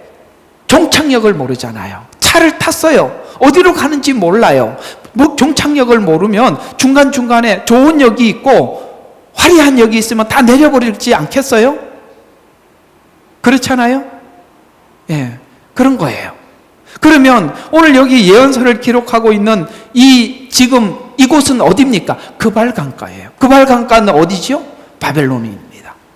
근데 이 바벨론이라는 이 장소가 어딘지를 왜 하나님이 여기를 오게 하셨는지 안다면 앞으로 이 바벨론에서 하나님께서 일으키는 많은 일들에 우리는 매우 적극적으로 참여하고 받아들이게 될 것입니다. 그러나 만약에 목적지를 모르면 바벨론이 이게 전부인가, 예수 믿은 게 이게 예수 믿은 결과야, 이렇게 생각을 하면 이 상황을 얼마나 하나님 앞에 비관하겠어요. 그런데 거기까지 가려고 하니까 바벨론을 지나가야 하더라. 그러면 지나가는 과정이라면 우리가 여기가 목적지가 아니라는 걸 안다면 여러분들에게 찾아오는 어떤 환난도 지금 매우 적극적으로 참여하지 않겠어요? 맞죠? 근데 우리는 왜 자꾸 현실에 빠지냐면 목적지를 모르니까. 왜 하나님, 왜 예수 믿고 난데 이렇게 고난이 많아요? 내가 잘 믿어드렸는데 왜 이렇게 하시는 겁니까? 이런 이야기밖에 못할 겁니다. 그러나 거기 가려면 지금 여기를, 그러면 이 바벨론이라는 자리는 바벨론에게는 이스라엘이 죄지어 온 것 같지만 바벨론에게 무슨 일이 있었어요? 다니엘서에서 무슨 일이 있었어요? 바벨론 전체가 하나님을 보게 되잖아요. 그러니까 이것은 한 이스라엘이라는 한 민족이 죄를 지은 결과가 아니라 이걸 통해서 바벨론에게는 하나님을 전파하게 되고 이스라엘에게는 연단의 과정이 되고 둘 다 유익했던 것입니다. 맞지요? 하나님은요, 이유 없이 하지 않아요. 그것이 내게 손해가 되질 않아요. 누구도 손해가 되질 않아요. 여러분들을 괴롭히고 있는 어떤 신앙의 성숙을 위해서 괴롭히고 있는 어떤 사람들이 있다 하더라도 그 사람에게는 그 사람 나름대로 하나님의 어떤 유익한 일을 하고 계시는 것을 믿으셔야 합니다. 왜 우리는 좁게 내 생각 속에서 나만 고통받는다고 하세요? 이 예언을 알면 에스겔은 지금부터 48장 이후에 어떻게 살 것 같아요? 지금 하나님께서 이 바벨론 사람들 억압하고 오를 때 어떻게 하겠습니까? 자기 속에 죄를 발견하고 하나님 앞에 이 죄를 싸우게 되고 이게 즐겁게 이걸 그래서 성경에 보면은 환란이 와도 기뻐하고 즐거워하는 거예요. 왜요? 알잖아요. 목적이 알잖아요. 주님이 거기 계신다. 거기까지 가야 되는 것이죠. 또 하나 오늘 읽었던 이야기를 보면 도성과 대문들에 대해서 북편, 동편, 남편, 서편에 이렇게 12지파 중에서 세 지파 이라고 이렇게 돼 있다 그랬죠. 그 문으로 들어오게 했다는 것이죠. 물론 이건 마지막 때 천년 왕국에 있을 문들을 이야기하는 것이지만 성경에 보면 요한계시록에 가보니까 12사도의 이름과 12지파의 이름이 있다고 했어요. 기둥처럼. 그러면 여기는 문이라고 말하고 계시록에는 기둥이라고 이야기를 하는 것입니다. 집을 지으려면 문이 있어야 되고 기둥이 있어야 되는데 여러분 놀랍게도 여기 있는 이 12지파의 모든 것은 이건 우리가 성막을 보니까 성막이 정착했을 때 이동 말고 완전히 정착했을 때 동서남북으로 세 지파씩 이렇게 진을 쳤더라라고 출애굽기에 그렇게 말씀하고 있잖아요. 그러면 지금 이게 예수님이 신약 성경에서 이렇게 말씀하고 있어요. 너희가 성경에 영생이 있다고 생각하고 성경을 보거니와 성경은 곧 내게 대해서 한 말이라 라고 말씀하고 있습니다. 그럼 거기서 말하는 성경은 구약이죠. 근데 구약은 뭡니까? 지금 문이라고 이야기하고 있어요. 12지파가 전부 다 문이에요. 근데 12지파 구약이라는 문을 통해서 들어와 보니까 한 문이 보이죠. 성막에서 배웠죠. 오직 문은 한 군데밖에 없다고. 구약을 통해서 들어와 보니까 누가 보이더라? 예수님이라는 문이 보이더라. 아시겠어요? 그 문을 들어가 보니까 지성소가 보이더라. 지금 똑같은 맥락이지 않습니까? 그러니까 우리가 성경을 주제를 뭘로 보고 목적을 뭘로 보고 성경 기록의 목적이 무엇이라고 보고 성경을 보느냐에 따라서 이 문이 예수님을 보는 문이 될 수도 있고 자기를 위한 성경이 될 수도 있는 거죠. 그러나 분명히 오늘 이 문을 통해서 여호와께서 거기 계시다. 주인공이 누구셨어요? 주님이시더라는 것이죠. 어때요? 여러분 이 예언서를 우리가 다 알고 나면 아브라함의 생애가 아브라함 자체가 자신이 살아가고 있는 그 어떤 시간들에 대해서 끝을 몰랐겠지만 하나님은 그 끝을 향해서 계속 가줬잖아요. 그렇죠? 그래서 결국 하나님께서 한 이삭을 낳게 하시고 그 다음에 이삭 다음에 12아들 야곱의 12아들을 통해서 이스라엘은 그 모든 역사를 태동하기 시작하는 것입니다. 하나님의 그림은 완벽한데 우리는 지금 현실적으로 뭐 하나도 되지 않은 것 같아 보이지만 하나님은 그 그림 전체를 두고 우리에게 믿으라는 거예요. 결국은 우리가 살아가면서 의존할 수밖에 없는 것은 하나님을 향한 믿음 이외에는 아무것도 없는 거잖아요. 그렇죠? 그러면 하나님을 믿기는 믿는데 하나님의 전능하심도 믿지만 이제 나중에 로마서 들어가 보면 우리의 구원의 전부는 그저 하나님의 전지전능에다 맡기는 것이 아니라 그 전지전능이 어떤 성품을 가진 자가 전지전능하냐가 중요하죠. 사단도 능력이 있어요. 그러나 그놈은 나쁜 놈이잖아요. 그가 가지고 능력이 있으면 뭐합니까? 그 능력은 전부 인간의 영혼을 죽이고 팔고 멸망시키는 데 쓸 겁니다. 그러나 하나님의 그 전지전능한 것은 그 성품이에요. 여호와는 인자하시고 은혜로우시고 자비로우신 하나님. 그 하나님의 성품은 전부 다 율법을 준 것도 하나님의 인자요 성품이, 그 성품이에요. 그 결국은 우리 모든 구원은 어디에 걸려 있느냐? 하나님의 성품에다 우리 인생을 다 거는 겁니다. 그래서 우리는 하나님에 대한 골고루 아셔야 돼요. 그 전지전능하심이 어디로 가는지, 그 성품이 무엇인지, 이 전체를 알 때 우리는 아무 요동치 않는 거예요. 왜? 그 하나님이 내 아버지니까. 교리가 주는 은혜가 있어요. 교리가 주는 은혜는 하나님의 성품에 대한 이해를 하는 것입니다. 거기에 대해서 우리는 안정감을 느끼죠. 예언이 주는 은혜가 있어요. 목적지를 정확하게 찍어주는 것입니다. 그리고 지금 왜 네가 지금 지나가고 있는 이 바벨론 포로 생활, 이스라엘이 가나안 땅에 들어가기 위해서 지나갈 수밖에 없는 광야 생활이 뭔지 하나님께서 우리에게 정확하게 찍어줌으로 인해서 우리는 정확한 마지막 목적지를 알고 그 성품, 하나님의 성품, 그걸 알면 우리가 지금 바벨론 안에서 이렇게 어려운 시간을 보낸다 할지라도 이 시간이 하나님이 이 시간을 통해서 우리에게 무엇을 하려고 하는지 알 때 자유스러워요? 자유스럽지 않아요? 저는 그게 최고 자유라고 생각합니다. 그렇죠? 다 알고 가는데 뭐가 불안하겠어요? 우리 여기까지 가야 하는 것입니다. 자, 그런 차원에서 오늘 이야기들을 한번 마무리해 보도록 하겠습니다. 자, 오늘 1절과 9절에 보면 이런 이야기가 쭉 있어요. 에스겔 전체를 정리하는 내용으로 이스라엘 민족의 미래 회복에 대한 약속을 완성하는 부분인데요. 오늘 여기 이제 여호와께서 거기 계시다라는 말은 원래 이제 그 이스라엘의 표현을 보면 여호와 스마 이렇게 하는 겁니다. 뭐 여호와 이레, 여호와 라파 뭐 이런 거 있죠. 치료의 하나님, 그런 말처럼 거기 계신다라는 말은 스마라는 이야기인데, 스마라는 말이 내가 중국어로 하면 스마 이런 말이 있어요. 그렇게 그래? 이런 이야기거든요. 그런 말처럼 그 중국어하고 이렇게 접목이 되니까 금방 또 이렇게 외워지더라고. 어쨌든 이게 스마라는 이야기예요. 그래서 라고 불리는 새로운 예루살렘에 관한 내용을 담고 있는데, 성전, 제사장, 레위인, 왕에게 나누어주는 땅의 분배에 대해서 이렇게 쭉 설명을 하거든요. 이 땅의 분배를 마지막으로 설명을 하고 있는데, 이제 우리 마지막 주님이 오시면 상급을 주시고 다 그럴 겁니다. 이제 그쪽에 연결시키려고 하는 것은 아니고, 자, 계속 봐요.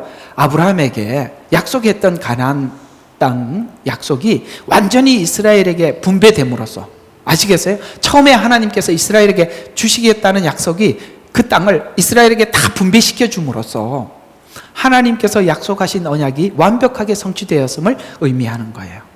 지금 이 알리아 운동을 통해서 우리가 하나님의 은혜를 받고 있는 것은, 하나님께서 이스라엘 백성들이 어찌하든지 간에 하나님은 그 약속을 지킨다는 것에서 우리는 엄청난 위로를 받고 있죠.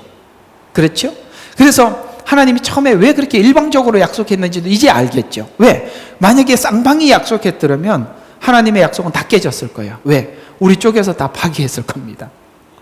그러나 이 약속을 하나님이 일방적으로 함으로써 일방적으로 그 약속을 지켜가고, 결국은 오늘 에스겔서 끝에 이 땅을 나누어주는 이 나눔으로 인해서 하나님께서 그 약속을 이렇게 완벽하게 이루었음을, 처음에 아브라함에게 했던 약속이 여기에 완벽하게 이루어졌음을, 성취했음을 말해주고 있죠. 이스라엘 백성들이 처음 가나안 땅에 들어가 땅을 분배받고 후 사사시대에 접어들어서 멸망의 길로 갔지만, 에스겔 시대의 땅 분배는 이제 처음에는 땅을 분배를 받았을 때 사사시대로 접어들었잖아요. 자기 소견대로 옳은 대로 살았었어요. 그러나 자기 소견 대로 옳은 대로 산 대로 하나님이 내버려 두시죠? 왜요? 만약에 거기서 자기 소견대로 옳은 대로 막 살 때 하나님께서 막 막고 그렇게 살지 못하도록 막 그 자리에서 뭔가 막 하나님께 어떤 그 행동을 취하면 우리는 겉만 바꿀걸요? 우리 속은 안 바뀌어지죠. 자기 소견대로 옳은 대로 살아서 자기 소견대로 옳은 대로 산 결과가 뭐냐면 하나님의 의견을 무시하는 겁니다. 그게 왕을 세운 자. 그래서 사울을 세웠을 때 하나님이 나를 버린 것이다 라고 이야기를 한 것입니다. 나를 버렸다는 것은 뭘 의미하냐? 하나님이 준 사사를 거부했다는 뜻이에요. 그래서 자기들이 보기에 좋은, 그래서 세워놨더니 그 사람이 누구라? 사울이더라. 보니까 좋았는데 전혀 아니었어요. 인간이 세운 왕은 자기를 위해서 사는 것입니다. 하나님이 다윗을 세우고 두 왕을 딱 비교해서 보여주시면서 자기 소견에 옳은 대로 사는 것, 선악을 우리가 결정하는 것. 오늘 우리 성진이가 같이 차를 타고 오면서 얘는 이렇게 요즘 이렇게 변증학을 공부를 많이 하나 봐요. 그래서 그 변증가들의 이야기를 들으면서 아빠, 변증가들은 항상 딜레마에 빠져요 그러더라고. 그래서 왜? 그랬더니 언제는 히틀러가 총독이 돼서 독일을 다스릴 때는 법이 이러했고, 이해가 가요? 그 총독이 어떤 선과 악의 기준을 가졌느냐에 따라서 세상은 계속 바뀌더라는 거예요. 왜 그럴 수밖에 없냐? 선과 악의 기준을 잡을 수가 없어요. 시대에 따라서 달라지고. 지금 선과 악의 기준이 동성애도 선이다라고 가잖아요. 근데 히틀러 때는 이렇게 하면 다 죽었죠. 근데 지금은 그게 됐죠.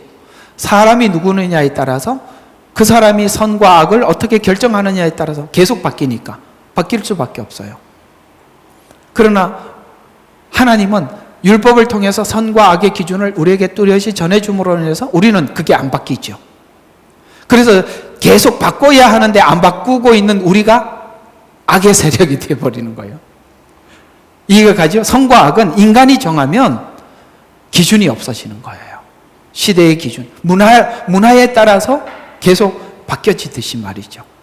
그래서 사사시대 자기 소견대로 옳은 대로 살았어요. 그래서 결국에는 사람이 그걸 선과 악을 정하자 멸망의 길로 갔지만 하나님께서 그 속을 바꾸기 위해서 바벨론의 포로 생활을 통해서 연단을 받는데, 이 연단을 받을 때도 그들이 지금 하나님 앞에 불의한 대우를 받는다라고 생각하지 않도록 하기 위해서 하나님이 에스겔을 통해서 최종 목격지를 말해줌으로써 이 시간이 억울한 시간이 아니라 우리가 변화되어야 될 어떤 부분들을 하나님께서 연단시키는 과정이구나라고 이해시켜서 그들이 다시 땅으로 돌아갔을 때 하나님 앞에 회복기를, 일시적인 회복기를 가졌지만 근본적으로 해결되지 못한 이유는 보지 못해서 그래요. 누구를 보지 못해서? 온 예수님을 보지 못해서 그런 거죠. 그래서 정화된 사람들이 새 땅을 분배받아 이전과 다른 새로운 시작을 하게 되는데, 실패한 에덴 그리고 천년 왕국의 비교는 선악과를 중앙에 둔 유혹이 있었던 장소가 에덴이라면 천년 왕국의 중심에는 우리를 사랑하신 예수님의 은혜를 봄으로써 완전한 회복간에 분배받는 땅이라는 차원에서 천년 왕국은 평화의 나라가 될 수밖에 없고 주님과 함께 거하는 그런 시간이 될 것이다라고 우리에게 예언하고 있는 것입니다. 새 예루살렘의 중심지에 지성소가 있고 주변에는 레위인들과 제사장들의 특별한 구역이 있어서 성소의 구조가 하나님의 임재가 그 중심이 되어야 함을 우리에게 말해주는 것인데, 이것이 미래에 이루어질 하나님의 성전이긴 합니다만, 오늘 우리에게 주시고자 하는 메시지와 은혜는 이런 것들이 있는 것입니다. 이 내용은 이스라엘의 백성들이 광야에서 성막을 중심으로 생활했던 것과 같습니다. 그래서 여호와 스마, 곧 여호와께서 거기 계신다라는 하나님의 임재를 아는 생활임을 우리에게 말해줘요. 거기 계신다. 주님이 거기 계신다. 그러니까 우리가 죄에서 떠날 때가 언제입니까? 하나님의 높으심, 하나님의 영광, 하나님의 은혜가 내 가슴 속에 있고, 그 가슴 속에 있는 사람들이 그 다음에 죄와 선과 죄의 그게 설교를 하면은 여러분들이 설교자의 머릿속에 들어와야 그게 막 되는 거니까 그걸 참 집어넣기가 쉽지 않지만, 참 봐요. 어때 우리게 죄를 지을 수밖에 없는 상황이 딱 왔을 때 하나님의 영광, 하나님의 은혜를 아는 사람들이 하나님이 내 앞에 나와 함께 하고 있다라는 생각이 들 때 죄를 거부하게 되더라는 거예요. 자발적으로. 여러분 그런 거 이해가 가시죠? 야, 그러니까 주님이 보고 계신다. 주님 앞에서 내가 어떻게 그렇게 살까? 로마서에서는 그걸 뭐라고요? 너희가 은혜를 받기 위해서 죄에 거하겠느냐? 결코 그럴 수 없네. 그 말이거든요. 그러니까 주님을 의식하지 않으면 우리가 외형적으로 아무리 겉을 치장을 하고 겉을 씻고 이래 아무 소용이 없는 거예요. 그렇죠? 저는 이런 걸 참 많이 봐요. 성도들이 근본적으로 은혜가 사람을 바꿔놓지 않으면요, 반드시 원점으로 돌아갑니다. 여러분, 그 속지 말아요.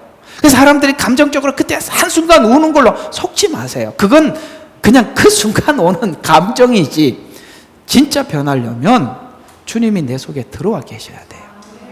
찬송가에서도 그러죠. 주 예수 내 마음에 들어와 계신 후에 변화야 새 사람 되는 거지. 아니, 주님이 내 마음속에 들어오지도 않고 겉만 바꿔놨는데 그 바꾼 사람들은 일시적으로 보면 굉장히 열심인데 여러분, 시간이 지나면 반드시 드러나게 되어 있습니다. 그건 다 거짓 변화들이에요. 속지 마세요.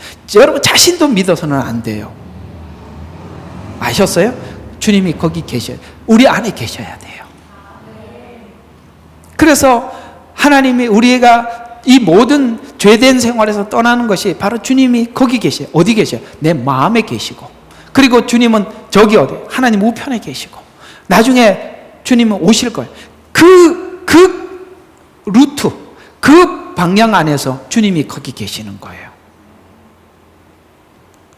그래서 오늘도 10절과 20절은 레위인과 제사장의 몫을 따로 정해주면서, 따로 정해주었어요. 이들은 다 제사를 집례하는 사람들이에요.